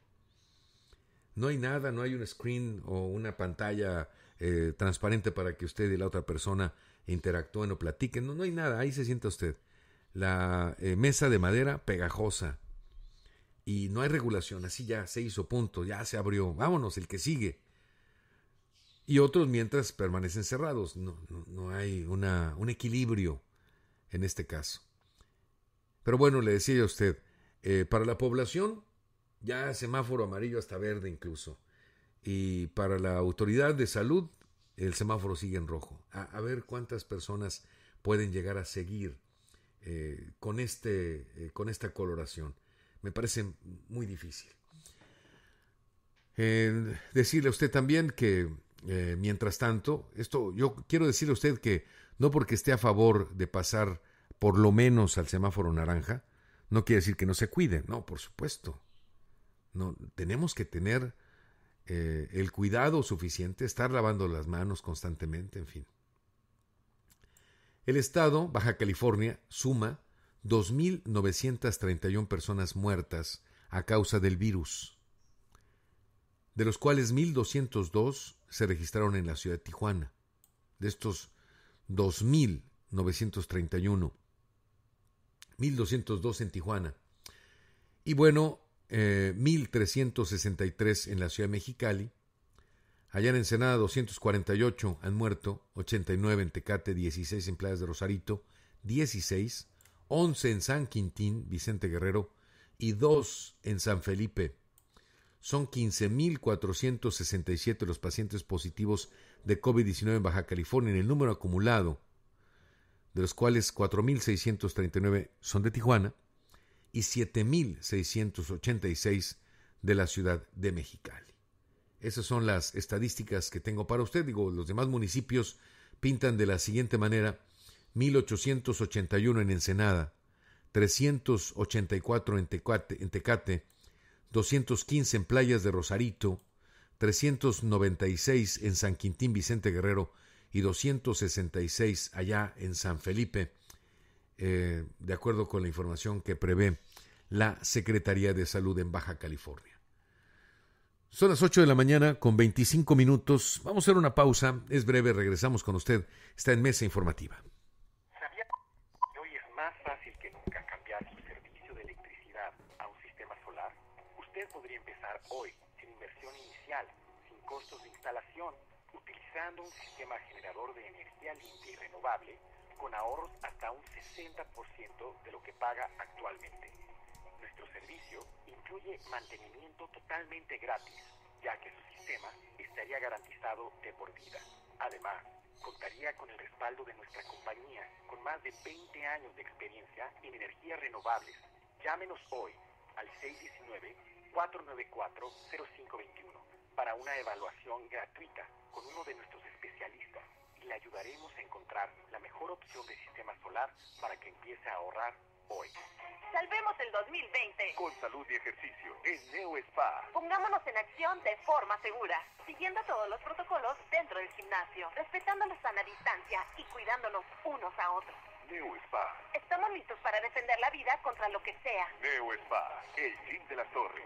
Marque y pregunta por nuestra promoción, porque también tenemos conciencia social. Neo Spa. 664-686-5462. 664-686-5462.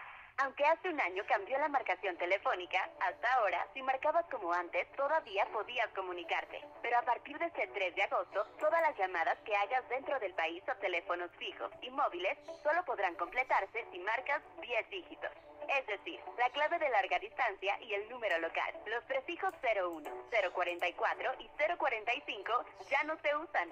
Actualiza tu directorio telefónico. Ya marcamos a 10. Instituto Federal de Telecomunicaciones. ¿Sabes de qué están hechas las drogas sintéticas? Veneno para ratas, sosa cáustica para destapar el caño, líquido para embalsamar cadáveres, solvente de pintura, limpiador industrial, cloroformo, cloro para blanquear la ropa, yeso para aplanar paredes, bórax para matar cucarachas. Todos estos químicos son usados en asquerosos laboratorios clandestinos para la fabricación de drogas sintéticas. No pongas esto en tu cuerpo. En el mundo de las drogas no hay final feliz.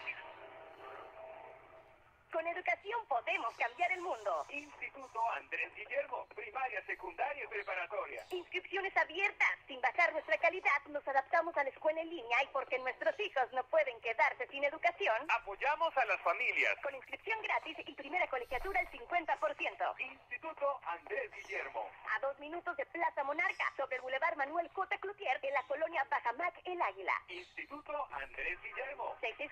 664-622-5353. En México está creciendo la esperanza, un movimiento que se vuelve cada día más grande con la honestidad, las propuestas y la alegría de nuestra gente. Estamos unidos y eso nos hace más fuertes para transformar lo que parecía imposible cambiar. En cada ciudad, en todas las regiones, somos más los mexicanos con Morena y contigo seremos la mayoría que va a comenzar un nuevo capítulo en la historia de México. Frente a Morena, la esperanza de México. Juntos haremos historia.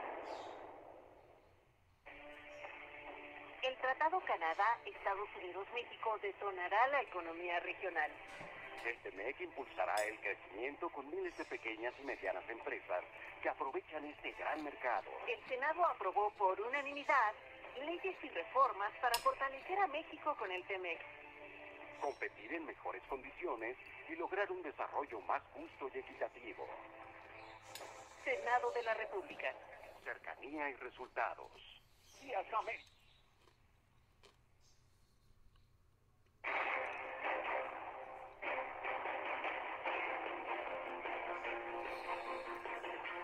Bueno, cuando son las 8 de la mañana con 29 minutos, continuamos nosotros con información, 8 con 29 minutos. Quiero decirle a usted que ayer fue muy polémico. Se empezó a correr en redes sociales que Ricardo Anaya, recuerda usted, tal vez lo recuerde más como candidato a la presidencia de México por el Partido Acción Nacional, compitiendo contra Andrés Manuel López Obrador, contra el Bronco. precisamente Ricardo Anaya, se habría acercado a Santiago Nieto Castillo, quien es el titular de la Unidad de Inteligencia Financiera, para ofrecerle asesoría sobre cómo Felipe Calderón maquinó entregarle a Braskem un contrato millonario a 35 años.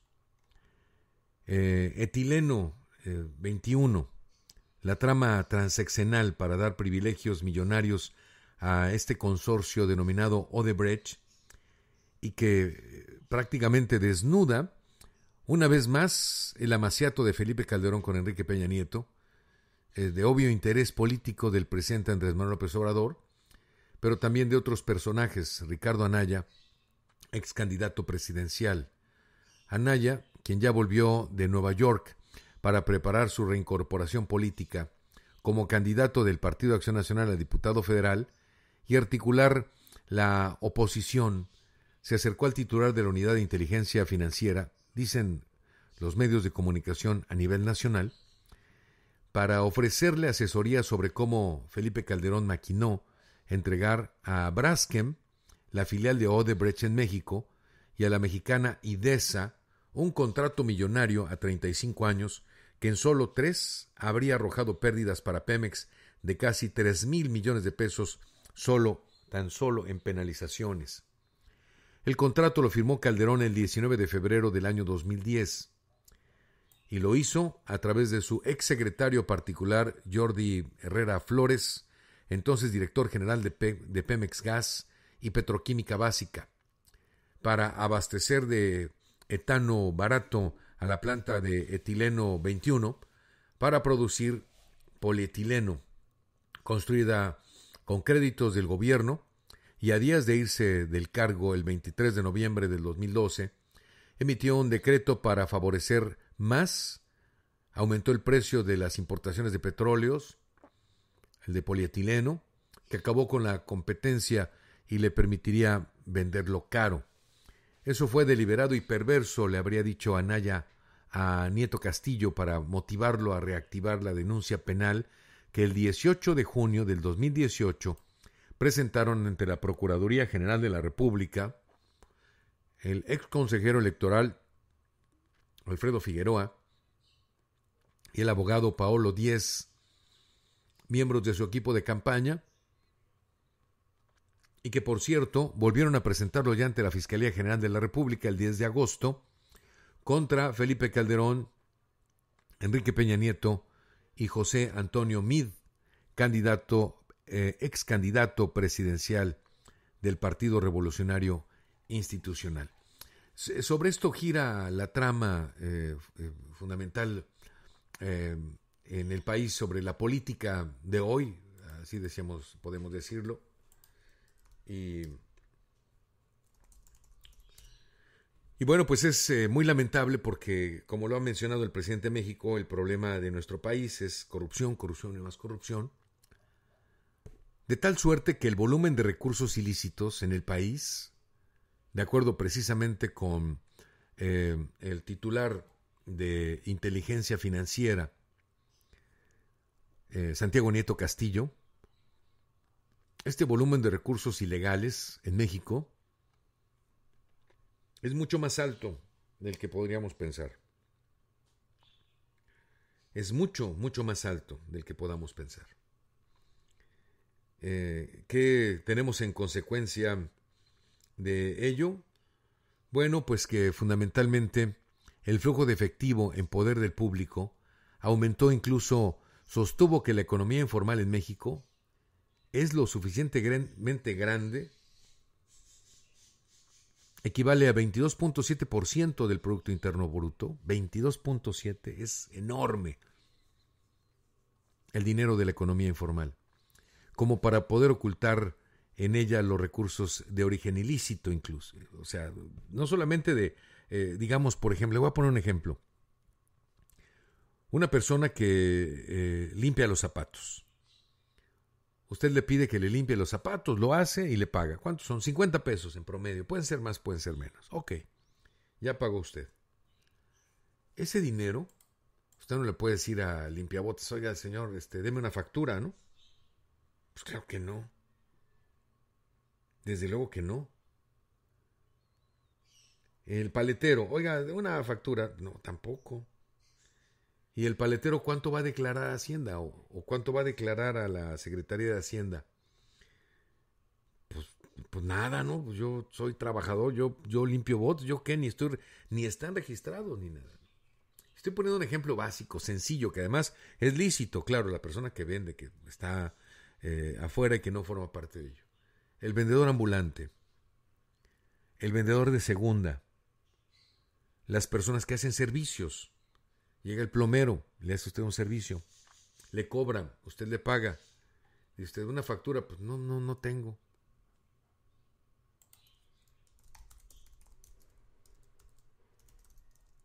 ¿Qué hace? La Secretaría de Hacienda dice, oiga, usted está haciendo gastos importantes en torno a esto y pues no tiene comprobación. No, pues es que es el plomero, no, pues es que es el pintor que vino a mi casa, el albañil, en fin. Me comí una paleta y también entré a la fonda. Sí, pero aquí no veo gastos que usted haya reportado. Entonces le cobro más por impuestos. Es esta la gran discrepancia hoy a nivel República Mexicana, en la que como pequeño negocio, inscrito en el sistema de administración tributario porque se tiene que inscribir, pues tiene usted graves dificultades.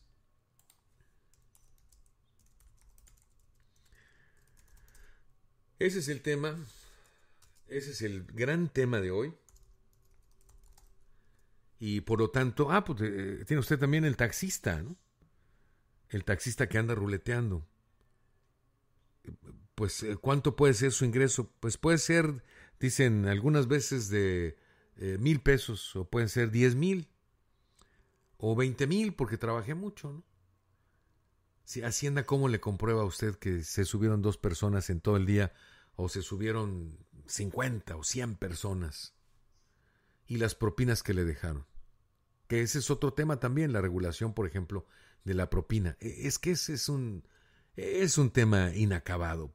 Desde luego, meter a todo el conglomerado nacional en el sistema es muy complejo. Es prácticamente imposible.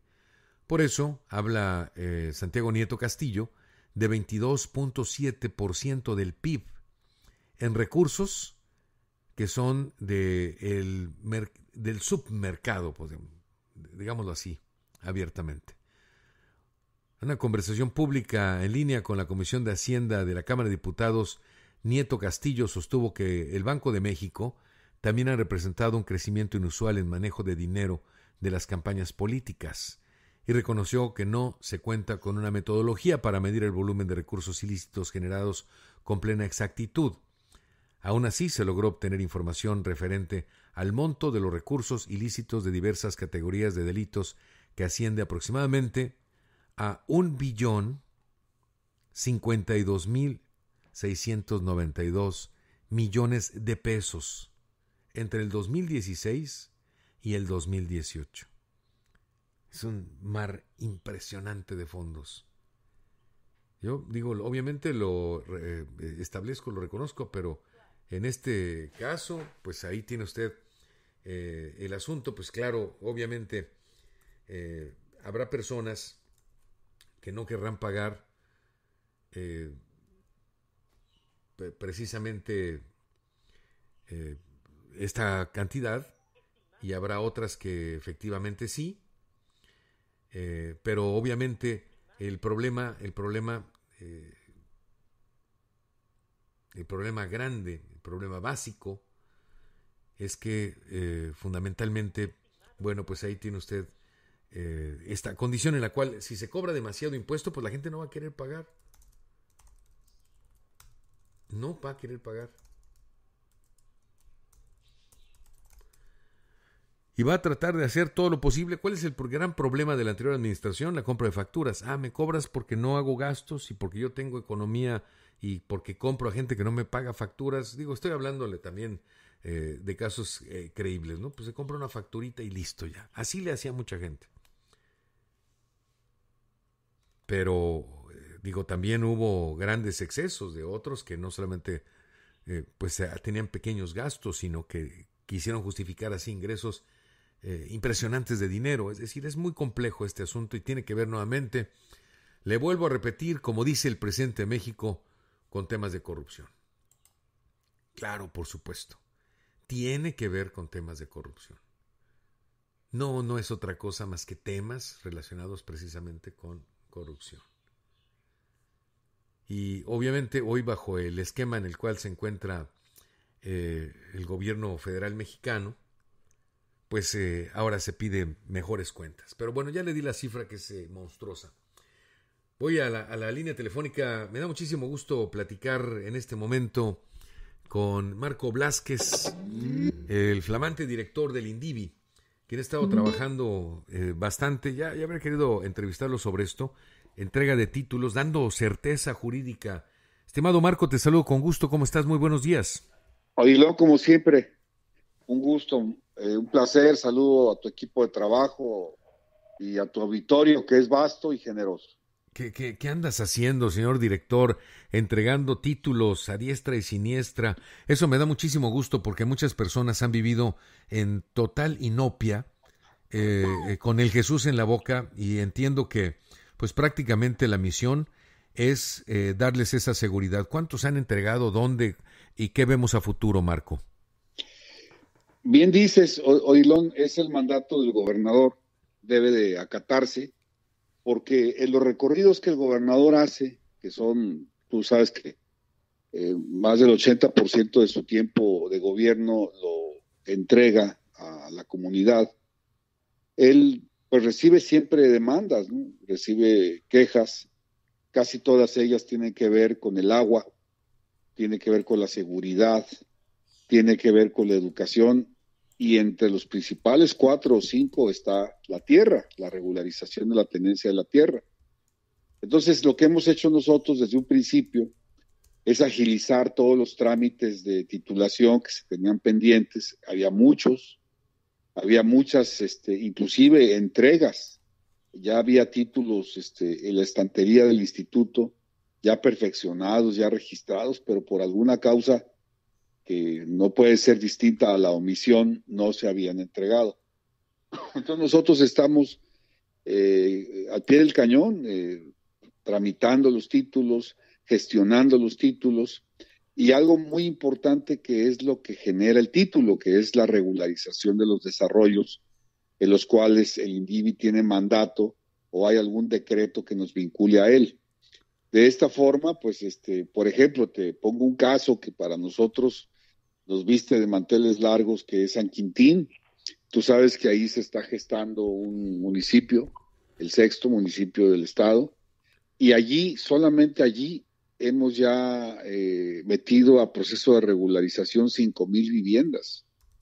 Estas 5,000 viviendas quedarán listas para titularse en el curso de este año, y cuando se instale el próximo Consejo Municipal, ya tendrá el Consejo 5,000 viviendas más en su catastro para poder vincular a estos ciudadanos al pago del impuesto predial, y a su vez los ciudadanos pues tener el respectivo servicio de mantenimiento. Entiendo, y con esto pues obviamente que también se abre la perspectiva. Muchos me han preguntado, ¿INDIVI tiene tierra para la asignación a las personas que quieran voluntariamente llegar a obtener un patrimonio?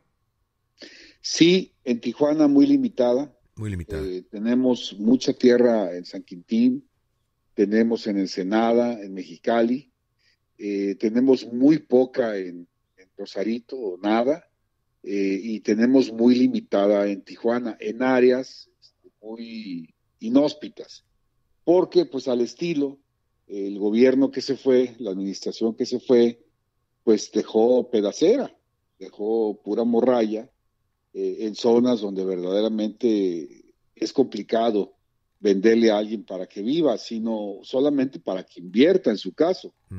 Pero la segunda fase, Odilon, de nuestro programa, ojalá de veras se cumplan nuestros propósitos de este año, que van muy bien, vamos muy por encima de la meta, es que nosotros empezamos a atacar la problemática por la parte más sensible, que era la titulación. Después, como ya te expresé, nos fuimos al área de regularización, al área donde los desarrollos que estaban irregulares, donde había pleitos vecinales por el hecho de que había sobreposiciones en las posiciones de la notificación, o había pleitos por 2, 3, 4 dueños, juicios intestamentarios en proceso, en fin. Nosotros hemos actuado a nivel hasta pues de asesores para resolver esta situación. Una vez que estos desarrollos queden debidamente regularizados, nosotros tendremos allí donaciones a favor como un órgano regulador, y esas donaciones nosotros las vendemos, las damos al mercado en las mejores condiciones. Entonces, yo pienso que el año que entra vamos a poder disponer de unos 5 o 6 mil lotes en Tijuana, en áreas aceptables, en áreas donde la gente dice, ok, aquí sí vivo. Bien. Y en su momento, pues tú serás de los primeros en ser informado a través de esta frecuencia para que la gente que quiera pueda hacer sus apartados. Me parece muy importante eso, porque definitivamente hay hoy una clase trabajadora, sobre todo de jóvenes, que, yo tengo mucho contacto con universitarios que van comenzando, ¿verdad? Que se acaban de casar incluso, que ahí van saliendo adelante, y que pues tienen la idea de estar regularizados, de no comenzar por ese caminito de pues aquí me quedo, a ver si no me dicen nada, y yo también ya llegué y ya estamos 3 paracaidistas, ahora exigir, a ver si es posible que nos pongan los servicios, como han crecido muchas colonias con graves problemas, incluso hasta de salud también, estimado Marco. Bueno, entonces quedamos en eso, nosotros nos enteramos para enterar a la población, y te quiero preguntar, si me lo permites, ¿cuál es tu punto de vista sobre la parafernalia nacional, querido Marco? Yo sé que tú has sido muy buen comunicador, así es de que dinos cómo sientes el pulso nacional ahorita en la política. Mira, todo tiene un sentido, todo lo que ocurre. Aquí no hay cosas que ocurran por la casualidad. En lo personal, yo sí creo que el presidente de la República está obligado a desentrañar estas redes de corrupción, porque mira, los que lo hemos acompañado, hemos ido con él en su proyecto de años, le admiramos y le reconocemos siempre su persistencia. Él dice que es necio, para mí es persistente. Y la verdad es que en algún momento de su gobierno, en los primeros meses, se llegó a sentir como que no iba él, la administración de él, o en su caso, la fiscalía, que es autónoma, a perseguir los agravios del pasado, o sea, los agravios que se cometieron en contra de la hacienda pública, que se cometen en contra de todos, porque todos somos parte y somos cautivos de esa hacienda. Entonces, a mí en lo personal, sí me parece correcto que se hagan las investigaciones. La filtración de los videos, pues no la podemos nosotros impedir. Son cosas que se dan en un sentido o en otro, afectan a uno, como han afectado a un sector político, han afectado a otro. O sea, no hay nadie que se diga exento de haber sido exhibido en un video filtrado. Pero aquí lo importante es que no se pierda la cabeza, que no se pierda la línea. Hay que investigar los actos de corrupción y hay que castigarlos a las consecuencias que dicte la fiscalía. Entonces, en ese sentido, para mí escapa de mi radio de localización las pacas de dinero, las maletas, porque ya sabemos que eso es un circo. Lo que importa es el seguimiento que le dé la fiscalía, que se dé con los responsables, que se castigue a los responsables, y algo muy importante que hemos notado en el discurso del presidente, que se restituyan los productos de la corrupción. O sea, que esos que saquearon las haciendas, esos que inflaron contratos, esos que participaron en acciones simuladas de compraventa, restituyan el costo de su corrupción con sus propiedades. Eso para mí es lo más importante, y yo sí le observo esa voluntad al presidente. Bueno, de cerca, desde luego, siendo senador de la República, tú viviste con razón ese desprecio de las bancadas que en el secreto hacían y deshacían, y por allá en tu curul con Laida Sansores, allá yo recuerdo muy bien la presencia también de Manuel Bartlett. Lo recuerdo alguna ocasión que estuve por allá de visita precisamente contigo, estaba comiéndose unos cacahuates ahí a un ladito, ¿no? Y sí, ¿verdad? O sea, es decir, mientras los otros estaban, hombre, dándose unos grandes banquetes y todo el mundo unidos en torno a un interés que, digo, aunque no lo podíamos ver, pero sí lo podíamos como medio olfatear tú como periodista. Eso lo viviste, Marco. Mira, los personajes que están saliendo a colación en cuanto a lo que hace a los senadores me son conocidos. A los colaboradores, la verdad, no los conozco. No he tratado de ubicar a estos dos personajes relacionados con senadores, pero la verdad, por más que he forzado la memoria, no me acuerdo de ellos. De los senadores, por supuesto, son compañeros de las legislaturas. Francisco Domínguez Servién se retiró del Senado, me parece que al segundo año, para buscar la candidatura misma que ganó. Lavalle fue un senador que estuvo los 6 años. Él es de Campeche, venía de una amistad, había sido muy, muy íntimo amigo de Muriño, el fallido secretario de Gobernación que murió en el accidente aéreo. Y todos los que señalan, pues por supuesto que los conozco. En el caso de nosotros como bancada, siempre estuvimos muy apartados porque como no participábamos del Pacto por México, no participábamos de las comisiones estas que se daban ellos mismos, nos manteníamos muy al margen, nuestro voto fue sistemáticamente en contra. Y en lo personal, yo mantuve siempre una relación de mucha cercanía política con todos, nunca tuve rupturas. Una vez un pequeño sisisape ahí con Lozano, el panista, que con ese todo el mundo se pelea, pero lo llevamos a feliz término, o sea, lo arreglamos.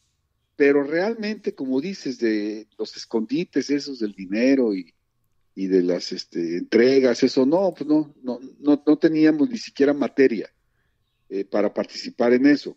Ahora, este video, a mí se me hace, yo llego a olfatear que efectivamente existe allí un compromiso, pero hay una vertiente que me llama la atención en donde al parecer también hay contratos de por medio. O sea, hay unas liquidaciones ahí por algunos recomendaciones o tráfico de influencias, como le pudiéramos llamar, y ahí se me hace que va incluido también una parte, una dosis de la cantidad general. Especulo, pero creo que también debe estar relacionado allí el tráfico de influencias. Pues qué épocas tan contrastantes, porque cómo se sobrevive en un poder brutal con un partido hegemónico dominante, con todos sus grupos en esta enorme parafernalia, y hoy el contraste de otro Senado de la República muy diferente, con esa fuerza política del PT, por ejemplo, que era ya los que, bueno, pues te vamos a dejar que estés, pues, ¿no? Ahí tienes tu curul, porque así lo dice la Constitución. Y hoy tomando un nuevo cariz, una nueva fuerza. ¿Cómo ves los partidos políticos aquí? ¿Cómo ves la cuestión local en Baja California, Marco? ¿Cuál es tu visión? Veo un gobernador muy empoderado, un gobernador muy empoderado y calzado por el respeto a la gente. Nunca había visto un gobernador, quizá en los tiempos lejanos de Milton Castellanos, de Jicotenca Leiva, de aquellos grandes gobernadores populares que tuvimos. Desde entonces yo no veía un gobernador que se desplazara de una manera tan natural y tan sincera con la masa popular.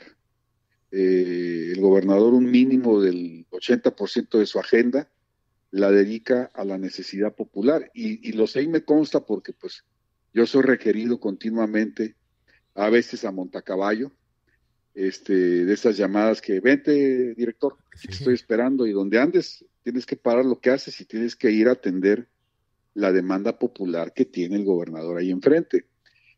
Entonces, cuando tienes un gobernador que se desplaza con esa naturalidad, que enfoca sus esfuerzos a la gente vulnerable, todo es fácil, porque como servidor público te enfocas en atender a la gente, en atender sus problemas, los recursos limitados con los que contamos, pero al fin recursos, los enfocamos en ir a las colonias, en estar escuchando cuáles son las necesidades y estar capturando las demandas primarias de la gente.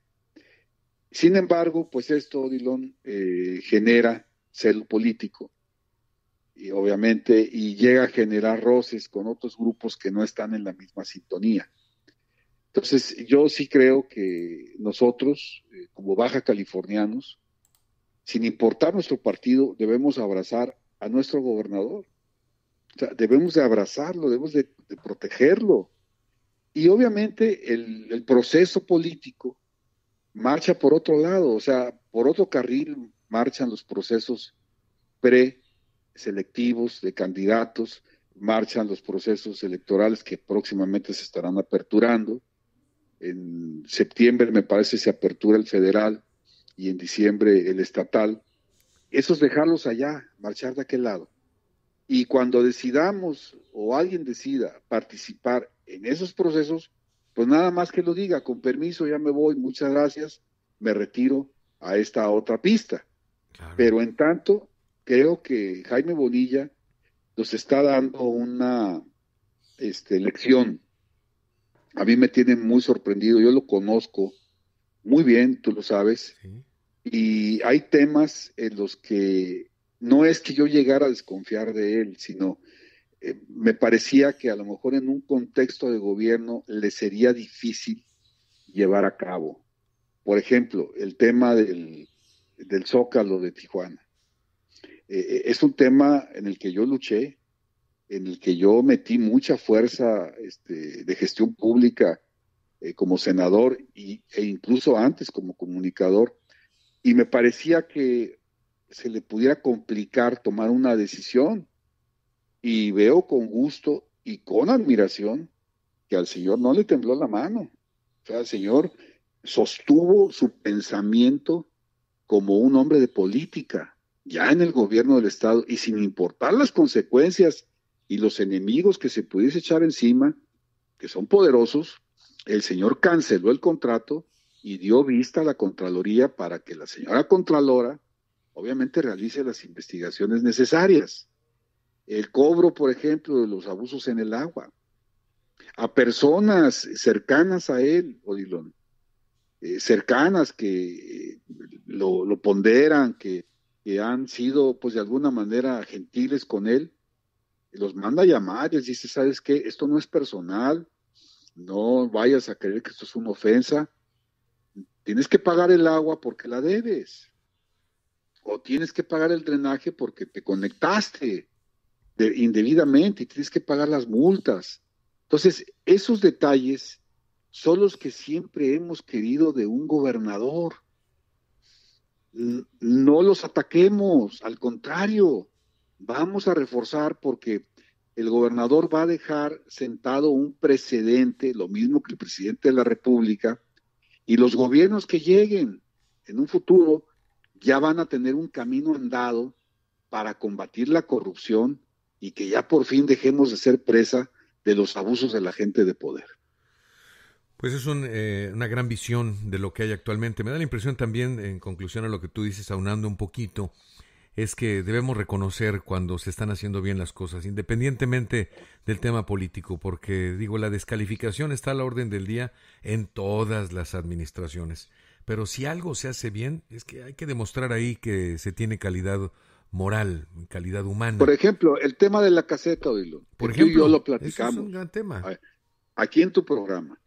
En el momento de la crisis, cuando estaba en llamas el tema, que la Guardia Nacional, que los soldados fueron, ¿qué fue lo que tú y yo analizamos en este programa? debe persistir la demanda social. Si no, no es una necedad de nadie, no es una imposición de un orden de gobierno a otro, es una demanda social, es el derecho de la gente a desplazarse dentro de su radio de vivienda y trabajo sin estar pagando peaje. ¿Qué ocurrió? Que tuvimos un gobernador que dijo, bueno, si me equivoqué en el decreto, pues me equivoqué. O sea, como todo ser humano me equivoqué. En lo que no me equivoqué es en la demanda social. Claro, esa persiste, claro. Y esa es la que está persistiendo. No está cobrando la caseta. La caseta está abierta. ¿Y qué es lo que hay? La intención, la voluntad de un patriota como López Obrador de honrar su palabra, porque él dio su palabra. Habrá muchos que se puedan confundir, incluso dentro del movimiento, porque como llegaron hace 2 meses, o hace 6 meses, entonces no se sabe la película completa, y se han agarrado de alguna tribu ahí, de esas que se están formando, y se les hace fácil denostar los ejercicios de gobierno, pero los que ya llevamos algún camino recorrido, y máxime el gobernador, que es el eje angular del movimiento en Baja California, se tenía la palabra del gobernador, del presidente. El presidente de la República la expresó frente a la gente. Entonces, ¿cómo es posible que su secretario de Comunicaciones, este señor que renunció, que con trabajo se pone los zapatos el hombre, mande a la Guardia Nacional a que lastimen a nuestra población? Entonces, después de todo esto, ¿qué persiste? El interés popular. Claro. ¿Qué ocurre? No está cobrando la caseta. ¿Qué sigue? El presidente ya ordenó moverla. Que la muevan a donde quieran, si tal fuera su decisión, pero que a la gente la dejen transitar libremente en ese radio de su vivienda y de su trabajo. Marco, te agradezco muchísimo. Llegamos al final de este espacio informativo. Te mando un abrazo y, por supuesto, está abierta la invitación. Este es tu programa para poder platicar con mayor amplitud. Muchas gracias, estimado Marco. Muchas gracias, Odi. Un abrazo a todos. Hasta gracias luego. Y muy buenos días. Marco Antonio Blázquez es el director del INDIVI. Ya nos vamos. Le agradezco muchísimo el foro, su atención. Pásela muy bonito. Nos escuchamos mañana, Dios mediante. Y nos despedimos con nuestra frase de poder. Muy buena suerte, queridos amigos y amigas.